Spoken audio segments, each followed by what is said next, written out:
Él dijo, antes de ir, dijo, creo que me voy y no vuelvo más. O en las noches, lo siento cantar por el pasaje. Es un peso muy grande sobre mí, porque siempre está,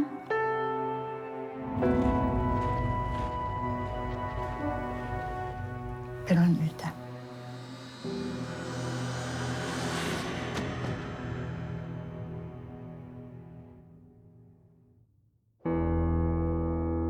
El cementerio de Darwin, la mayoría de los argentinos no sabíamos cómo había sido construido. Hemos construido un cementerio que era bastante primitivo, pero tenía dignidad.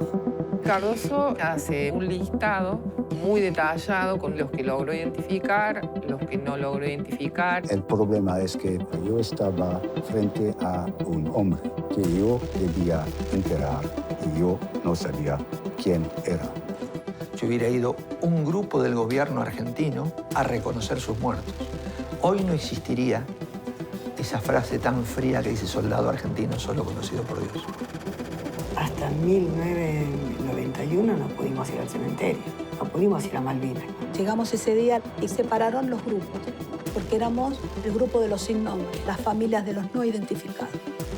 Y los que estaban a cargo de todo esto era la comisión de familiares. Los militares crearon organizaciones desde inteligencia militar para contener a las familias.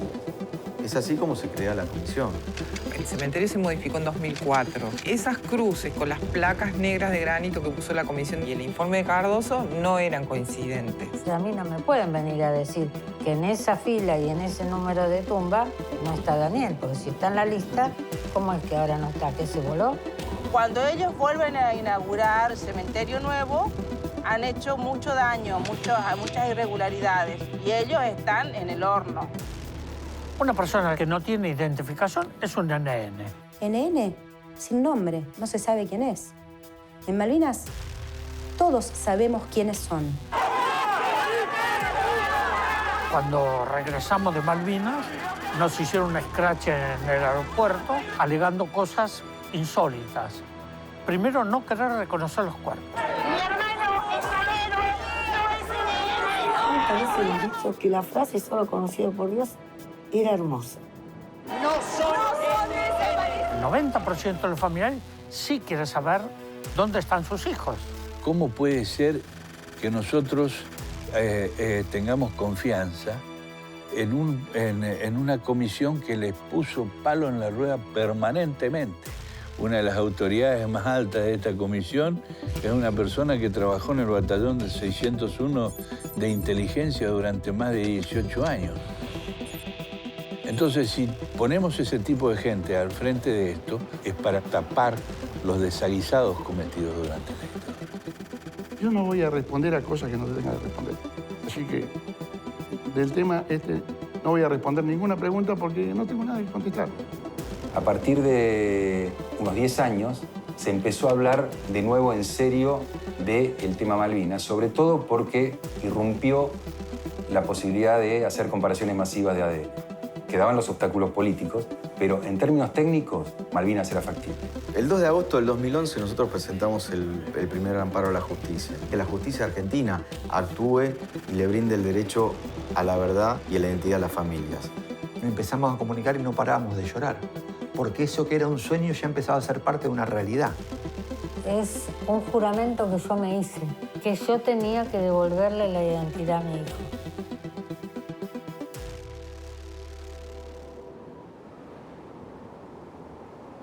En el año que viajé con mi abuela fue en el 91, 92 más o menos. Y dimos unas vueltas por el cementerio recorriéndolo, buscando su tumba, y él no estaba. Entonces fuimos directamente a la Cruz Mayor, donde colocamos las flores y el rosario.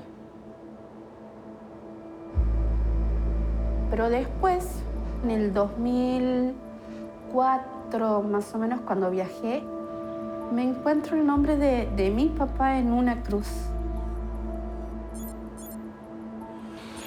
Lo descubrí de casualidad, porque en años anteriores no estaba identificado él, entonces no tenía por qué buscarlo. Sabía que en esa tumba no estaba mi padre. El desafío en términos logísticos y científicos fue inmenso. Esta operación fue la operación forense de identificación de restos humanos de cierta envergadura más austral que se haya llevado a cabo nunca en el mundo.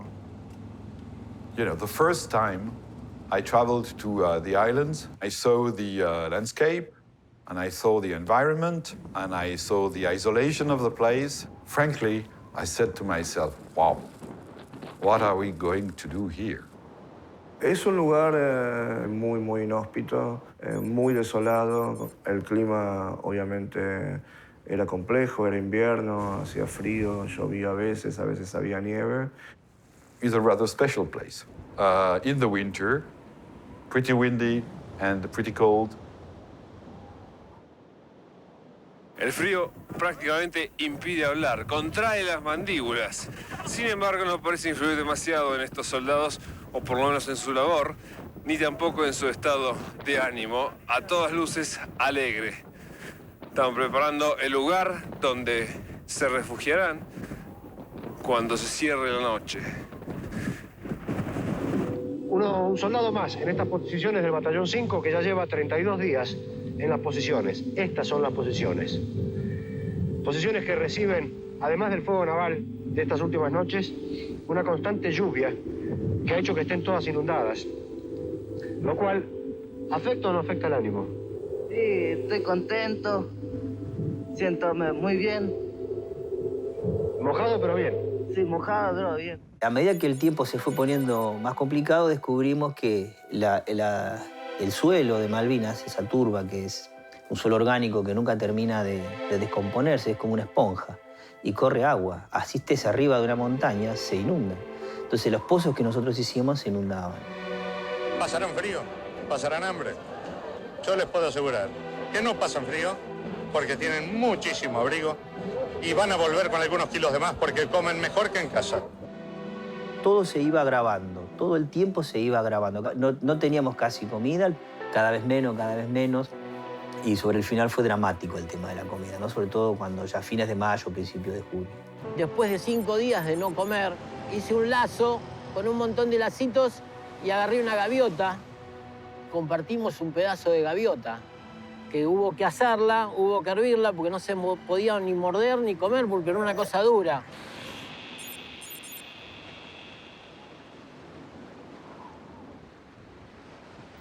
Aquí vemos el momento en que se acerca a puerto una de las naves trayendo de regreso al continente a los combatientes argentinos que lucharon por nuestra soberanía en las Islas Malvinas.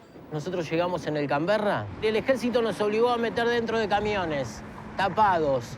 Cuando llegamos al pueblo, la gente nos aplaudía y no entendíamos qué pasaba. Empezamos a romper las lonas y vemos que el pueblo nos recibe con aplausos y besos. Chicos, felicitaciones, ¿qué quieren? Comida. Pedíamos comida. Pan, agua, algo caliente. Veníamos muertos de hambre. Yo llegué a mi casa con 58 kilos. Es decir, hambre total. El pueblo argentino se volcó a las calles para recibir a sus héroes.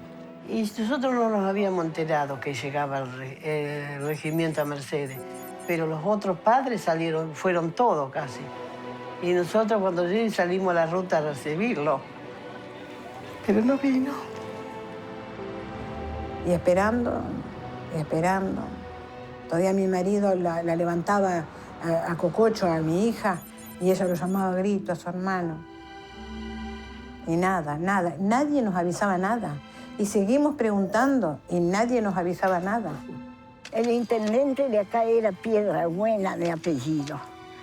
Y me iba y decía, haga algo, señor, o queremos ir nosotros a ver si... No, dice, una guerra es una guerra. Con una bomba lo hacen pedazos que saben dónde está su hijo. Así me contestó y yo me volví llorando.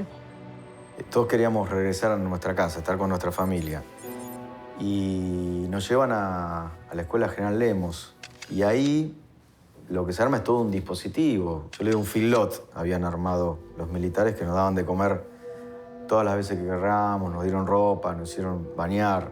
Cada media hora a una personalidad importante de los oficiales te decía, muchacho, perdimos, pero no hay que hablar, se perdió, se puso muchas cosas, mucho honor, todo lo que decía, pero era un lavado de cabeza. Y para darnos la libertad de decir, señor, usted tiene, hoy ya empieza a ser civil, nos hicieron firmar un papel de silencio y al lado de ese papel estaba el nombre de tu abuela, de tu tía, de tu madre, de tu padre, de tus hermanos.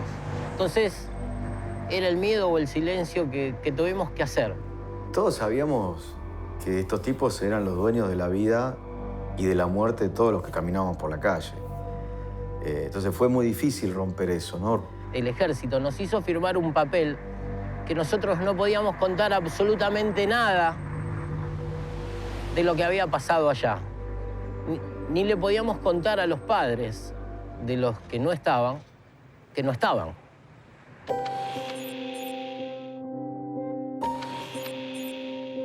Yo recuerdo en el momento que estoy saliendo del regimiento, veo entrar a la madre de Reyes Lobo y yo no le podía contar.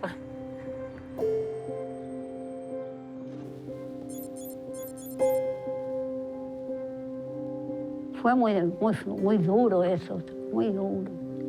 De encontrar, darte vuelta, una vuelta, otra vuelta. Que no sabes qué pensar, no sabes. No te dijeron nada, no te dicen nada. Te echas toda la culpa de que no encontraste tu hijo.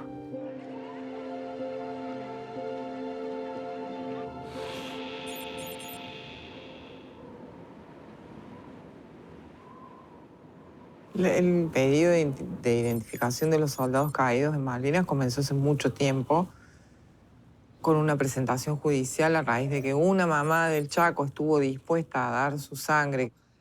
Valoro que sea una política que haya trascendido de un gobierno a otro, porque se inició el proceso de la firma del acuerdo durante el gobierno de Cristina Fernández y lo concluyó Macri. Por eso las Malvinas no solamente son argentinas, sino que conforman parte de la plataforma del continente suramericano. Para solucionar amigablemente la disputa de soberanía que tenemos hace casi 2 siglos por las Islas Malvinas, Georgia del Sur, Sandwich del Sur y los espacios marítimos circundantes. En ese espectro de las relaciones y a raíz del pedido de un grupo de excombatientes y de familiares, el gobierno argentino intenta dar inicio a este proceso de reconocimiento con el Reino Unido y el resultado fue excelente.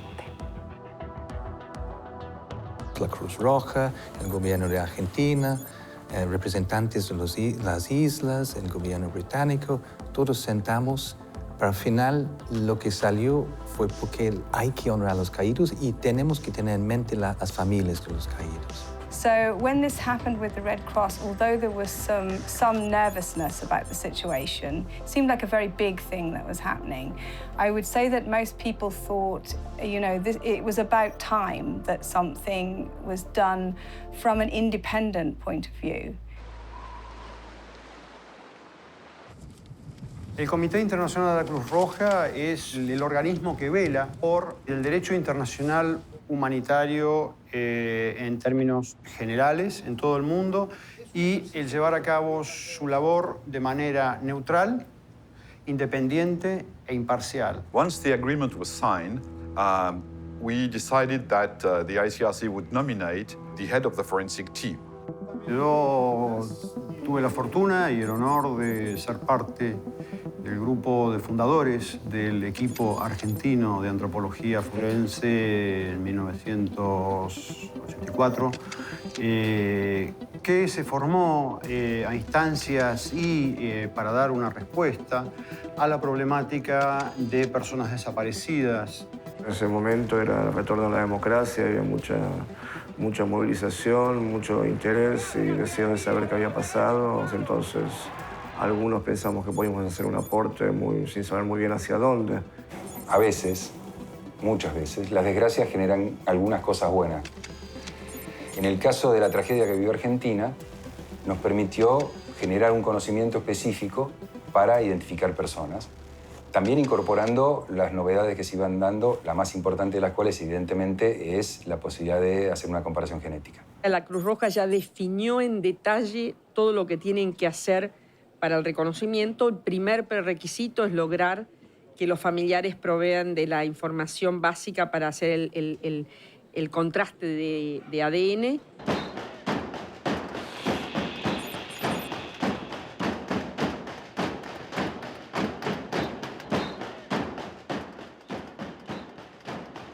Yo tengo la autoridad de decir que nuestros muertos no se toquen, que cada mamá que está con vida y cada familiar que está con vida tenga el derecho de poder expresarse si quieren o no, o están a favor de que ese cementerio y esos cuerpos sean tocados.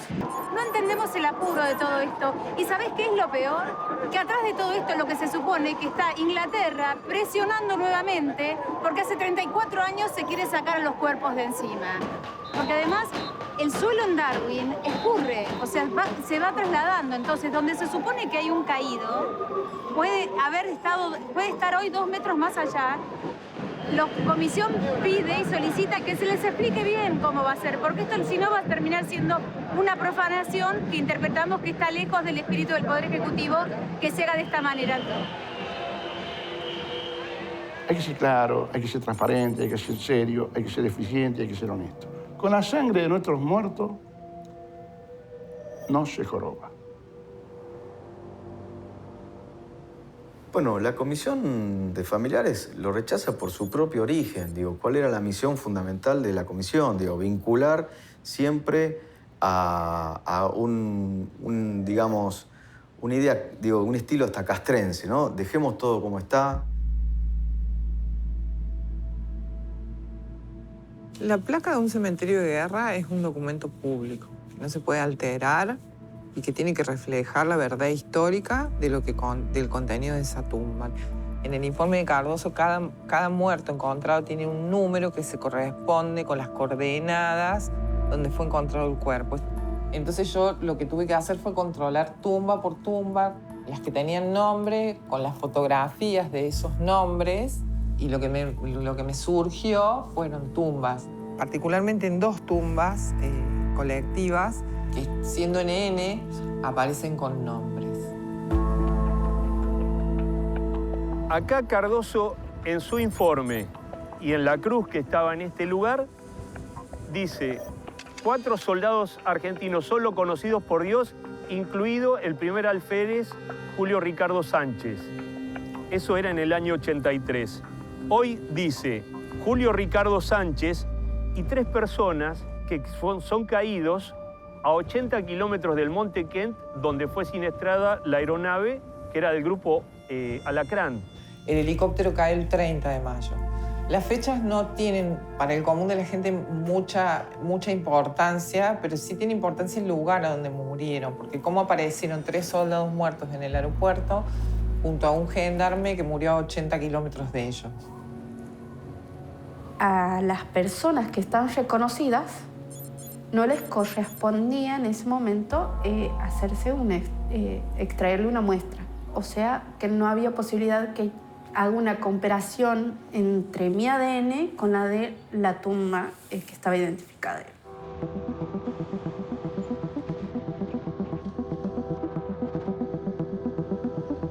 El equipo de entrevistas estaba conformado por un miembro del Ministerio de Justicia, un miembro del equipo argentino de antropología forense, personal del Ministerio de Desarrollo Social y la escribanía de gobierno.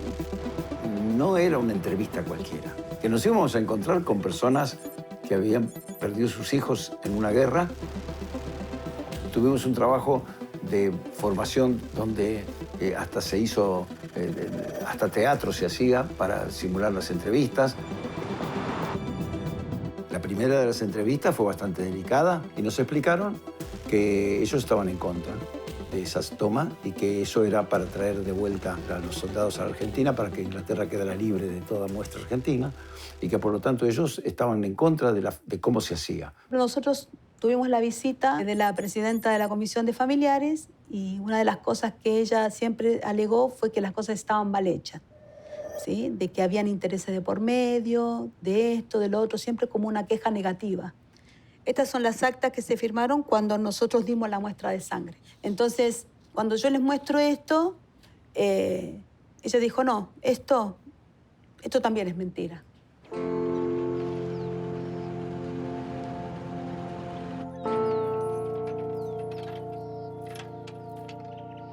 Desde el Chaco se acompañó a la toma de las muestras genéticas de todos los familiares, incluso de otras provincias, como Corrientes, Formosa, Misiones. En todos lados los chaqueños estuvimos buscando a los familiares, tratando de buscar las muestras genéticas en el proceso de identificación. Papá, que te quiero en la toma. Hay calle y alico y porque se candonan. Gata.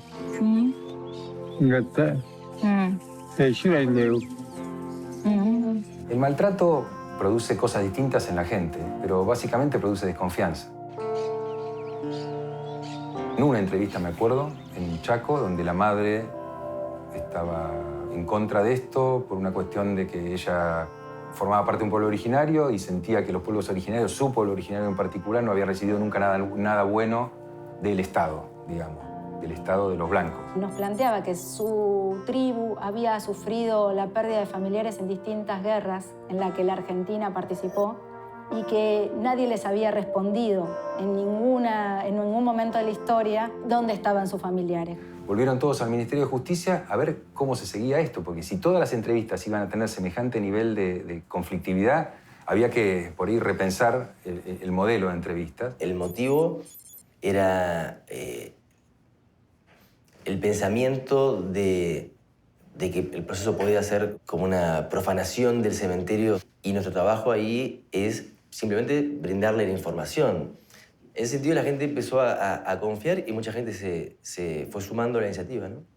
Después todas las demás pudieron funcionar bien.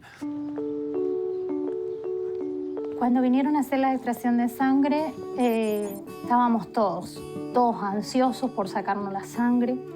Estábamos todos, mamá y todos los hermanos. Me sacaron sangre, le rasparon el huesito, para hacer, porque iban a ver si sacaban y ahí iban a comprobar si estaba en ese lugar o no.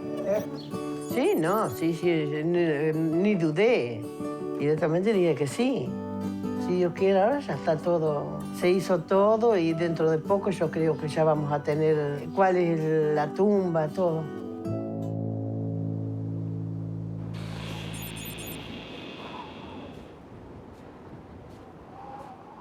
The second phase were the exhumation proper at Darwin Cemetery, and this lasted from June 2017 up to August 2017.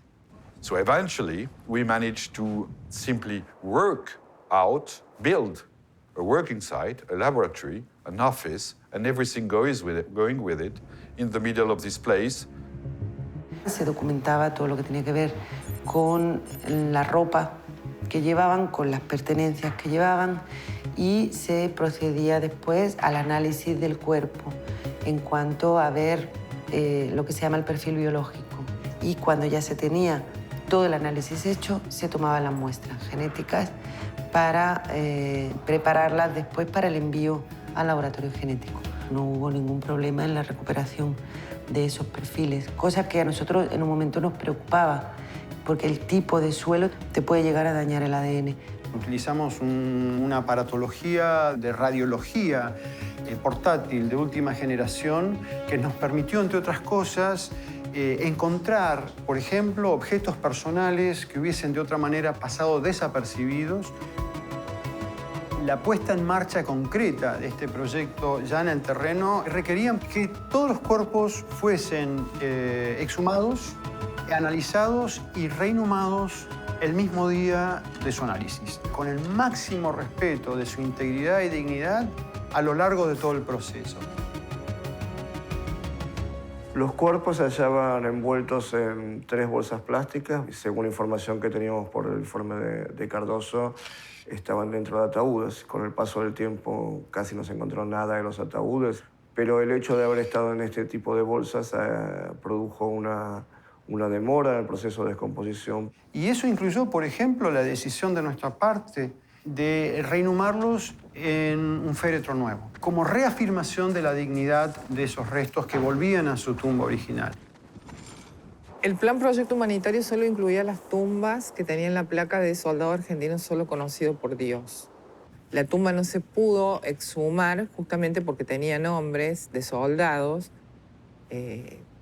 Por eso fue que hubo que insistir tanto para que los incluyeran, porque las pruebas de que esos soldados no estaban en esa tumba son contundentes. En la tumba C110 particularmente involucradas 7 familias en una sola tumba, porque los gendarmes que deberían estar con su compañero Sánchez, que sí está nominado en esa tumba, deberían estar ahí y no los encontraron. Las secretarías de Derechos Humanos de las provincias se sintieron tan comprometidos con el caso que fueron ellos los que primero accionaron para que se viajara urgente a tomar las pruebas. Alicia se comunica conmigo y me pregunta si estaba dispuesta a hacerme el examen de ADN. Yo le dije que sí, porque es una respuesta que esperé mucho tiempo. En cuanto a las cifras y el resultado final, exhumamos 121 tumbas y en una de ellas encontramos 2 individuos en una tumba. Por eso, el resultado de nuestro trabajo en términos de cifras son 121 tumbas exhumadas y el análisis de 122 cuerpos.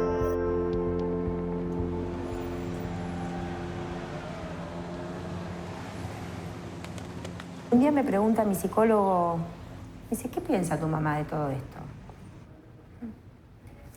Pequeño detalle, me dice el psicólogo, ¿no hablaste con tu mamá? No. Me sentí tan mal, tan mal. Y lo que estaba haciendo con mi mamá estaba haciendo con los demás. Y le pregunté a mamá, ¿qué pensás de esto que está sucediendo? ¿Te gustaría saber si está Eduardo en el cementerio? Me dice, sí, me gustaría saber. Dimos nosotros, yo di mi sangre para el ADN. Ahora espero a ver qué pasa. Y ahí empezamos a torcer un poco el pensamiento.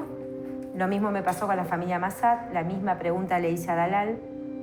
Y Dalal me dice, ay, nunca me lo habían preguntado así. Cuando todo se cerraba y nos dimos cuenta que iba a ser todo correctamente como nosotros queríamos, entonces decidimos, nosotros por nuestra cuenta, aceptar lo que 5 años nos hemos negado. Eso también generó un cambio de postura y a través de ello se pudo contactar a los familiares que, nucleados en la comisión, no habían accedido a tener la entrevista con nosotros.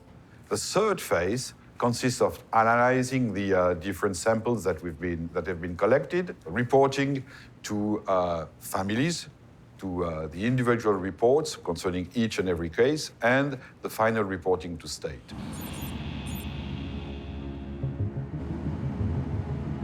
Estuvimos en Ginebra y realmente fue mayor la realidad que las expectativas. Estaba la plana mayor del Comité Internacional de la Cruz Roja. En otra mesa estaba toda la representación diplomática de Gran Bretaña, que fueron hacedores de este acuerdo. Y de pronto esa situación se corporiza en legajos, en fotos, en elementos. It's always extremely emotional. And it is always extremely emotional for us as well to meet with families and to listen to their stories and to try to accommodate their wishes, their hope with what we can do. Una noche me levanto, prendo la luz, Daniel acostado en el piso. Cuando lo miro le digo, Daniel, fue una cosa como que se levantó. Digo, ¿qué haces acá? Nada, te vine a ver, mami. Y así como me dijo, te vine a ver, esa cosa se fue por la ventana.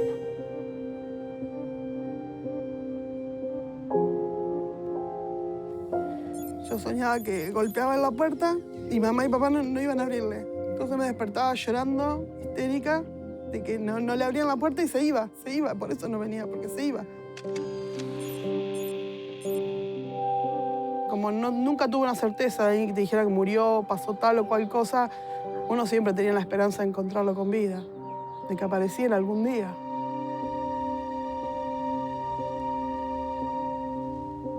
Un infierno. Una incógnita, saber, uno se preguntaba, ¿qué pasó? ¿Dónde está? Yo no creía para nada, no, porque no aparecía. Como los demás decían, cayeron. Y él era desaparecido. Siempre pensé que no estará en un hospital acá sin saber cómo se llama, o enfermo de la cabeza. Eso digo yo. Pero que esté como esté mi hijo, yo lo recibo, yo lo quiero. Es mi hijo, soy la madre. Por favor, madre, démelo, dígame. No oculten, yo soy la mamá, tengo que aguantar todo.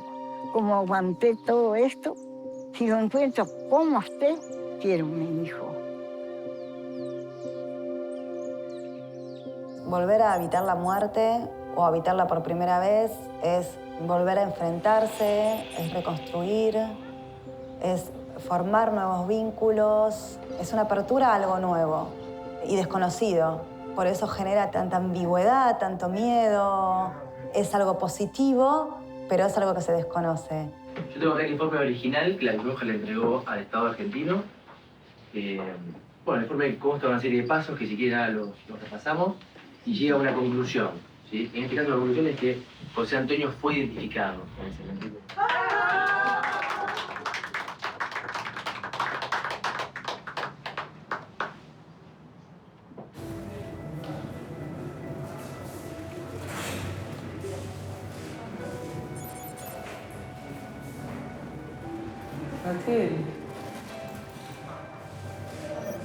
Todavía estoy como en el aire.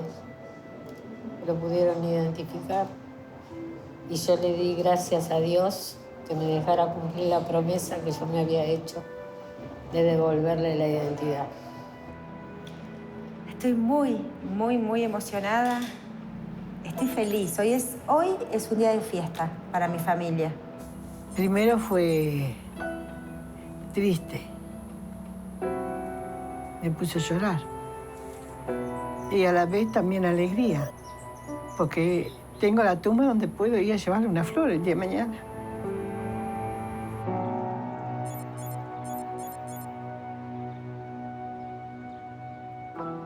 En cada fecha importante para nosotros, yo lo esperé, por lo menos yo sí.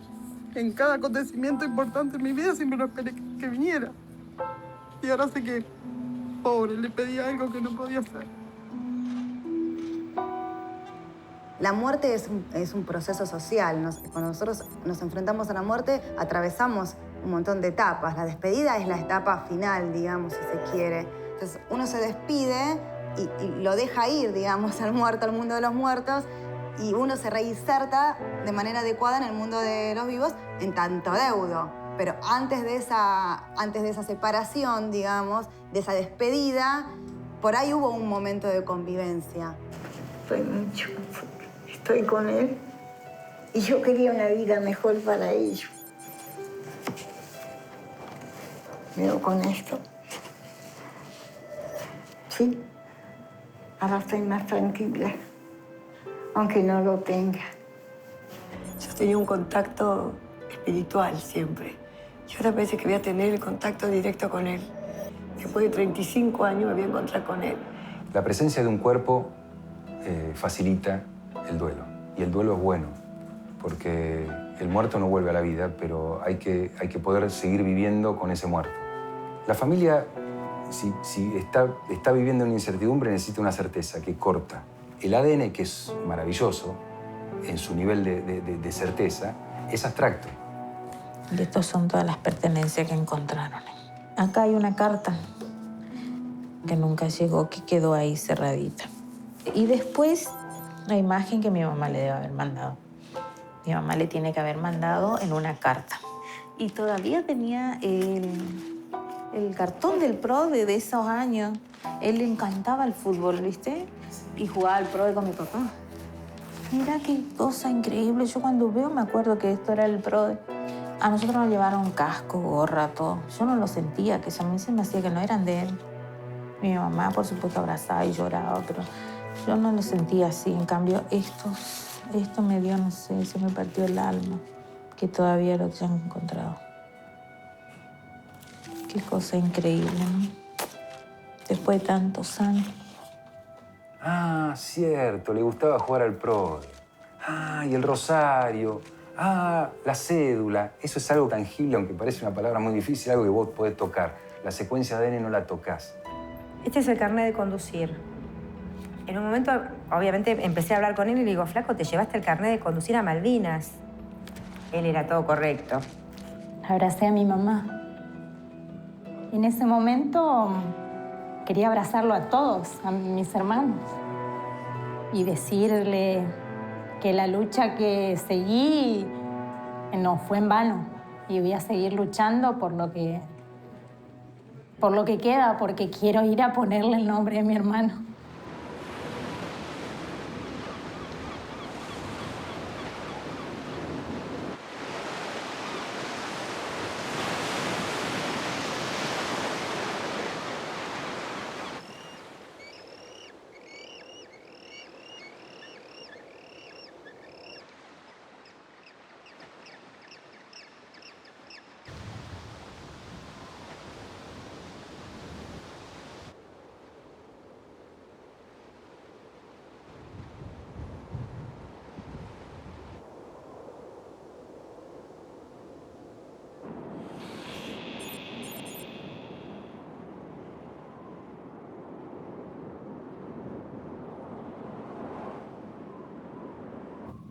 Hoy me siento bien y bueno, nuevamente a verlo a mi hermano. Siento que él está como en su casa porque como bien él combatió en Darwin, siento como que está en el lugar que él combatió. Creo que ahora va a descansar en paz todos los hermanos soldados que perdieron la vida acá por lo que vinieron a pelear, no por su tierra.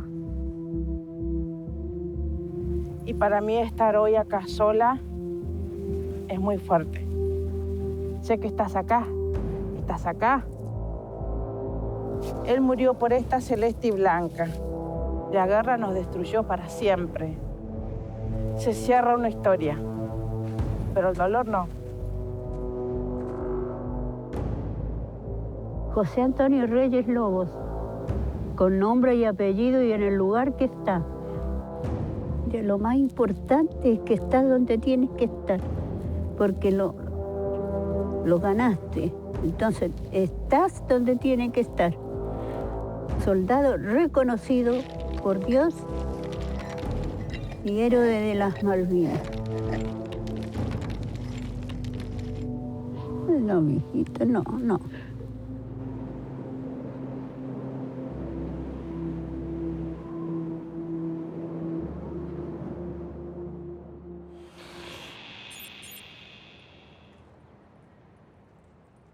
En el momento que nos hacen ingresar, nos sientan y estaban hablando y yo solamente quería saber si era positivo o negativo, si estaba o no estaba ahí.